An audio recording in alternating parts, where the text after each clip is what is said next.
میں تو امتی ہوں اے شاہ امم، کر دے والصلاة والسلام على رسول سيدنا محمد وعلى آله وأصحابه أجمعين.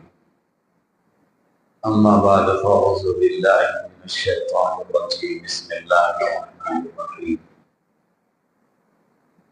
يا أيها الرسول بلغ ما أنزل إليك من ربك وإن لم تفعل فما بلغت رسالته. وقال النبي صلى الله عليه وسلم العلماء ورثة الأنبياء أو كما قال عليه الصلاة والسلام. صدق الله مولانا العظيم وصدق رسوله النبي الكريم ونحن على ذلك لمن الشاهدين والشاكرين والحمد لله رب العالمين. اللهم صل على سيدنا محمد وعلى آل سيدنا محمد وبارك وسلم. قابل قدر حضرات علماء کرام، اللہ نے یہ ذمہ داری جو اپنے مخصوص بندوں پہ ڈالتا ہے جن کو انبیاء علیہ السلام کہتے ہیں، اور انبیاء علیہ السلام کے بعد وراثت میں اللہ تعالیٰ یہ ذمہ داری علماء پہ ڈال دیتا ہے۔ قرآن کریم میں جہاں نبیوں کے تذکرے ہیں، ہر عالم گہری نظر کے ساتھ حضرات انبیاء علیہ السلام کے اس دعوت کے کام کو دیکھیں۔ یہ کام نبیوں کا ہے اور قوموں نے نبیوں کا استقبال نہیں کیا، پتھر چلایا۔ اور جب نبی کے ذات کو پہچان لیا تو پھر تھوک پر بھی قربان ہو گئے۔ جب تک نبی کو نہیں پہچانا تھا، ایمان نہیں لائے تھے، تو آپ کے جان کے دشمن تھے۔ حضرت قاری طیب صاحب رحمۃ اللہ علیہ نے طائف کے واقعے میں ایک بات یہ ارشاد فرمائی کہ جب طائف کے شریف اور اوباش نوجوانوں نے اللہ کے پیارے نبی کو شدید تکلیف پہنچائی اور پتھروں سے آپ کو ذل و کوب کیا، اور وہ مارتے مارتے تھک گئے، تو انہوں نے جنگلی کتوں کو لا کے چھوڑا۔ جب ہم تھک گئے ہیں، اب یہ شکاری اور جنگلی کتے نو وارد مہمان کو پریشان کریں گے، ستائیں گے۔ تو جیسی کتے جنگلی لا کے چھوڑے ان لوگوں نے، تو وہ کتے دور سے دوڑ کر آئے، لیکن ایک نگاہ جب چہرے نبی پہ پڑ گئی تو آنے والے سارے جنگلی کتے رسول اللہ کے سامنے سجدے میں گر گئے، پہچان لیا کہ یہ اللہ کا نبی۔ حضور پاک صلی اللہ علیہ وسلم نے فرمایا زید کو، زید رضی اللہ عنہ جو آپ کے ساتھ تھے، فرمایا دیکھو زید رضی اللہ عنہ، ان جنگلی جانوروں نے مجھے پہچانا ہے، اور مجھے دنیا کی ہر مخلوق جانتی ہے کہ میں اللہ کا رسول ہوں، اور وہ میرا کلمہ پڑھتے ہیں، لیکن جن کے مقدر میں ہدایت نہیں ہے وہ مجھے جانتے نہیں ہیں، وہ مجھے پتھر چلاتے ہیں۔ تو وراثت نبی میں ہر عالم پر وہ حالات آتے ہیں جو نبی پہ آئے۔ یہ ہمارے علماء کا مجمع اللہ کی طرف سے منتخب شدہ ہے، ماں کی گودوں سے۔ اور انتخاب اللہ نے ہر عالم کا ماں کی گود سے کیا ہے علم نبوت کے لیے. عام لوگوں کو علم نبوت نہیں ملتا ہے. اس لیے جس فرد کو اللہ علم نبوت کے لیے چنتا ہے تو اس کے ماں اور باپ کے دل میں یہ بات ڈالی جاتی کہ میرے 4 بیٹوں میں سے 1 یا 2 میں حافظ عالم بنا دیتا ہوں. تو یہ ماں کا جگر ہے کہ بچپن میں ماں اپنے اولاد کو چھوڑ دیتی ہے. اور سب سے بڑی قربانی ماں اور باپ کو چھوڑنے والے طالب علم کی ہوتی ہے. جانتے ہم وہ دور سے گزرے ہوئے ہیں. تو یہ انتخاب کی وجہ سے ہوتا ہے, انتخاب خداوندی کی وجہ سے کہ ماں کے دل میں بھی صبر ڈالا, باپ کے دل میں بھی صبر ڈالا. اور وہ طالب علم جس کا بچپنا ماں اور باپ کے نگرانی اور پیاری نظروں میں گزرنا چاہیے, وہ مدرسے کی 4 دیواری میں گزار دیتا ہے. اور کیسا گزارتا ہے وہ جانتا ہے. طالب علم کا زمانہ کتنا مجاہدے کا ہوتا ہے وہ جانتا ہے. تو یہ سیرت اور وراثت کی وجہ سے ہوتا ہے. آپ کو اگلی بات بتاؤں, حضور پاک صلی اللہ علیہ وسلم کی نبوت کی ابتدا سچے خوابوں سے ہوئی. عمر کے 40ویں سال میں آپ کو سچے خواب نظر آتے تھے, صبح صحیح ہو جاتے تھے. ان خوابوں کی وجہ سے آپ کی تنہائی کی رغبت بڑھ گئی تھی. امام بخاری رحمۃ اللہ علیہ نے بھی یہ لکھا ہے. اور امام بخاری رحمۃ اللہ علیہ کی کتاب الوحی, خود بخاری میں ایک باب باندھا ہے کتاب الوحی, کہ وحی کی ابتدا کیسی ہوئی ہے. تو وحی کی ابتدا سچے خوابوں سے ہوئی. غار حرا کا مسئلہ بعد میں ہوا. یہ سچے خوابوں نے اللہ کے پیارے نبی کو تنہا پسند کر دیا. تنہائی میں آپ رہنے لگے, پبلک سے اچاٹ, عام نوجوانوں سے دور. ایسا بچپنا جوانی آپ کی نرالی ہے. ان خوابوں کی وجہ سے بالکل فکروں میں ہوتے. اور یہی وجہ ہے کہ آپ نے اپنا حجرے پاک چھوڑ کر غار حرا میں خلوت نشی ہوئے. غار حرا اما خدیجہ رضی اللہ تعالیٰ عنہ کا حجرہ بھی چھوڑ دیا اور جبل النور پہاڑی کے غار میں خلوت نشی ہوئے آپ. تو یہ سچے خوابوں نے ان کے تنہائی کے رغبت کو بڑھائی اور آپ بالکل اکیلے ہو گئے. بالکل تنہائی میں غار حرا میں تشریف فرما ہوئے. حضرت یوسف رحمۃ اللہ علیہ نے لکھا ہے کہ بعض وقت 15 دن مہینہ گزر جاتا, اما خدیجہ رضی اللہ تعالی عنہ ستو یا جو کی روٹیاں غار تک پہنچاتی تھی, اور بعض وقت نبی خود اتر کے آتے اور لے کے جاتے. تو یہ ہر طالب علم کا گھر چھوڑنا 8 سال 10 سال, اللہ کرے یہ گہرائی آپ کو سمجھ آ جائے تو امت کو سنبھالنا آسان ہو جائے گا. امت کے طرف سے استقبالیہ کا انتظار کرنا غلط ہے. ان کا استقبال پتھروں سے ہے, لاٹھیوں سے ہے, گالیوں سے ہے, بد کلامی سے ہے. اور یہ نبیوں کے ساتھ ہوا ہے. یہ نبیوں کے ساتھ ہوا ہے.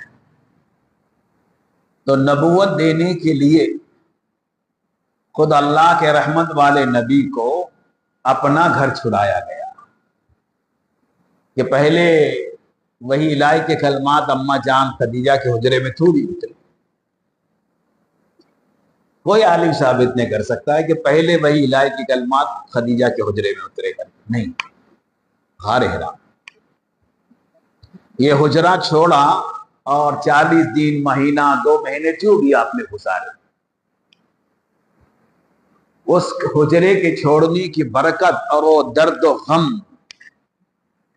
جو حالات تھے مکے کے، شرکیاں پہلے سے آپ بیزار تھے ان سے، تو یہ گھر چھوڑنے کی برکت تھی کہ اللہ تعالیٰ نے غار حرا کی چوٹی کا انتخاب کر کے آپ کو وہاں لایا، اور وہاں جبرائیل امین اترے، وہاں اتر کر پہلے وہی الہی کے کلمات آپ پر نازل ہوئے۔ پتہ یہ چلتا ہے کہ وہی علم نبوت کے لیے پہلی شرط گھر چھوڑنا ہے، ماں چھوڑنا ہے، باپ چھوڑنا ہے، وطن چھوڑنا ہے۔ بتائیے آپ، ہمارے نبی کو تو اللہ نے یتیم دنیا میں بھیجا، 8 سال 6 سال کی عمر ہے کہ ماں انتقال کر گئی، 8 سال کی عمر مبارک ہے دادا جان انتقال کر گئے، بالکل کوئی سہارا نہیں۔ دادا جان کے جنازے میں رو رہے ہیں، چچا کی نگاہ پڑ گیا، ابو طالب کی تو اب سینے سے لگا، میرے بیٹے آؤ ہم تمہاری کفالت کریں گے۔ تو یہ گھر چھوڑنا علم نبوت کے لیے، یہاں تک کہ نبی کو نبوت کے لیے گھر چھوڑوا دیا اللہ تعالیٰ نے، وہاں نبوت نہیں تھی۔ غار حرا میں جبرائیل امین تشریف لائے اپنی صورت میں اور کہا اقرا یا محمد۔ حضور نے فرمایا ما انا بقاری، میں کچھ نہیں جانتا۔ تو نورانی پروں سے وہ آپ کا سینے مبارک کا مس کرنا، تب مسلنا صرف اسی لیے تھا کہ اللہ کے وہی الہی کے نورانی کلمات کی طاقت دل میں آ جائے، اس لیے بار بار آپ اس کو ان کو مسلتے تھے، اور پھر کہتے تھے اقرا بسم ربک الذی خلق، 3 مرتبہ اقرا اقرا کا حضور نے کہا ما انا بقاری۔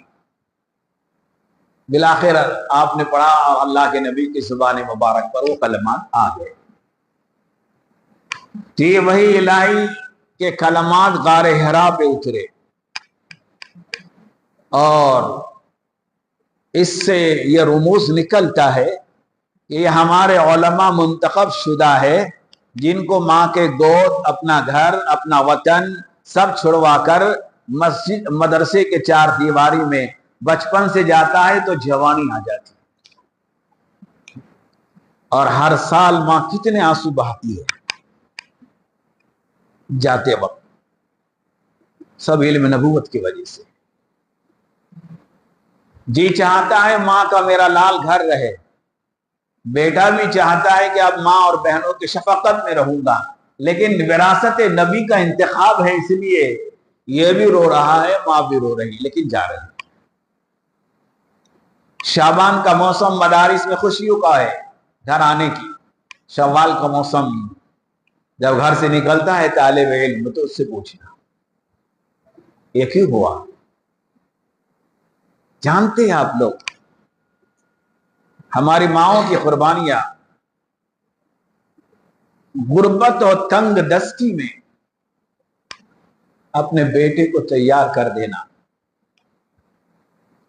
اور اس لخت جگر کو پیسے جوڑ جوڑ کر بھیجنا، یہ آپ کا انتخاب کی وجہ سے ہو رہا ہے۔ بیٹا نہ روئے تو ماں نہیں روتی، حالانکہ چھپ چھپ کے روتی ہے، وہ چھپ چھپ کے روتی ہے، اور آپ کی بھی یہ قربانی ہے۔ یہ گئے 7-8 سال کے، اور وہ وقت آ جاتا ہے کہ چہرے پہ جمال داڑھی ہے، دستار فضیلت سر پہ آ جاتا ہے، اور ماں پھولے نہیں سماتی، باپ خوشیوں میں پھولے نہیں سماتا ہے کہ میرا بیٹا آج اس قابل ہو گیا ہے کہ علم نبوت کا کچھ حصہ اس نے لے لیا۔ تو یہ گھر چھوڑنا اور راہ خدا میں رہنا تو وراثت نبی سے ہوتا ہی ہے، ہوتا ہے، اور واپس آئے علم لے کر تو وہ اس کو مطمئن ہو کے نہیں بیٹھنا ہو. نبی کو نبوت ملی تو آپ اتنے گھبراہٹ و بے چینی تھے کہ کانپ رہے تھے. علم الہی کا اتنا بوجھ ہوتا ہے نبوت کا.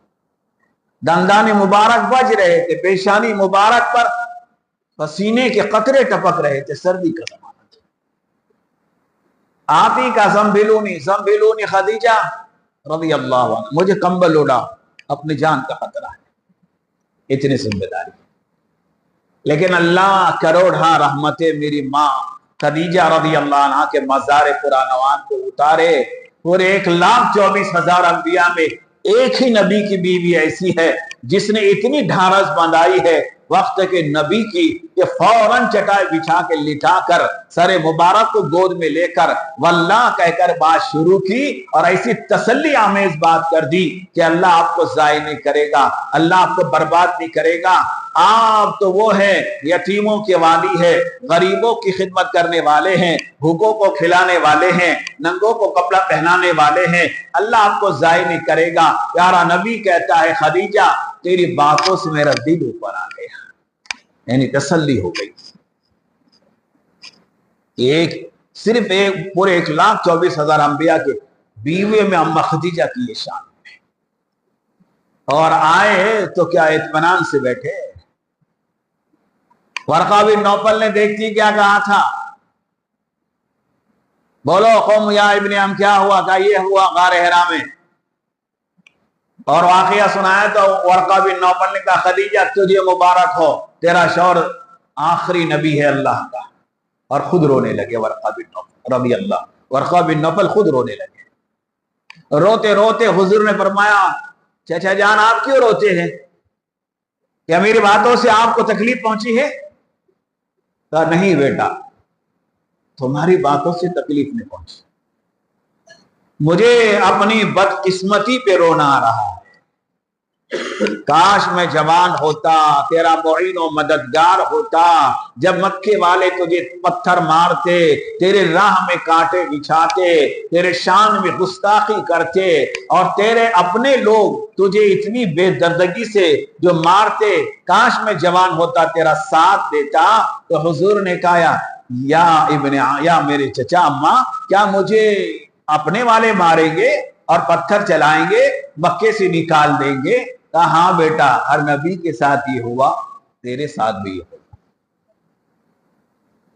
تو آپ علم نبوت کو لے کر پورے مکے کی زندگی دیکھے, 13 سال سیرت اٹھا کے دیکھے. جب اللہ نے فرمایا ایھا المدثر قم فانذر وربک فکبر, یہ آیت اما خدیجہ کے حجرے میں اتری ہے. لیکن پہلے وہی الہی کے لیے اللہ نے گھر چھڑایا, آؤ غار حرا میں آؤ, وہاں ہم تم سے ملیں گے, وہاں ہم تم کو نبی بنائیں گے, گھر میں نہیں بنائیں گے. 120 مرتبہ اس کے بعد جبرائیل امین اما خدیجہ کے حجرے میں اترے وہی لے کر, لیکن پہلے رسول اللہ کو اللہ نے غار حرا میں بنایا. اور یہ وہی الہی سردی کے زمانے میں آپ آرام کر رہے ہیں کہ یہ وہی الہی آئی. یا ایھا المدثر قم فانذر وربک فکبر وثیابک فطہر, اے چادر کے اوڑھنے والے پیارے اٹھو کھڑے ہو جاؤ, قوم کو اللہ سے ڈراؤ. اس واقعے کو بیان کرنے والی اما خدیجہ رضی اللہ عنہ فرماتی میں یہ دیکھ رہی ہوں کہ آپ محو استراحت ہے, گہری نیند میں آرام کر رہے ہیں, اچانک اٹھ کے بیٹھ جاتے ہیں, چادر مبارک کو گھڑی بناتے ہیں. میں دوڑ کر آئی, فرمایا میرے سر کے تاج آپ کو کیا ہو گیا ہے, ابھی تو آپ گہری نیند میں محو استراحت تھے, آپ اچانک اٹھ کے کیوں بیٹھ گئے ہیں؟ فرمایا خدیجہ, اے میری خدیجہ, اب اللہ نے مجھے کام دیا ہے, یہ آرام کا وقت ختم ہو گیا ہے. فرمایا ماں نے کیا کام دیا؟ اللہ نے آپ کو فرمایا ابھی جبرائیل آئے اور یہ کہا یا ایھا المدثر قم فانذر وربک فکبر, اے چادر کے اوڑھنے والے پیارے اٹھو کھڑے ہو جاؤ, قوم کو اللہ سے ڈراؤ. لو خدیجہ اس چادر کو ہم نے لپیٹ لیا ہے, اب ہم اللہ کے پیغام کو پہنچانے کے لیے نکل رہے ہیں. تو نبی در در گیا ہے, در در.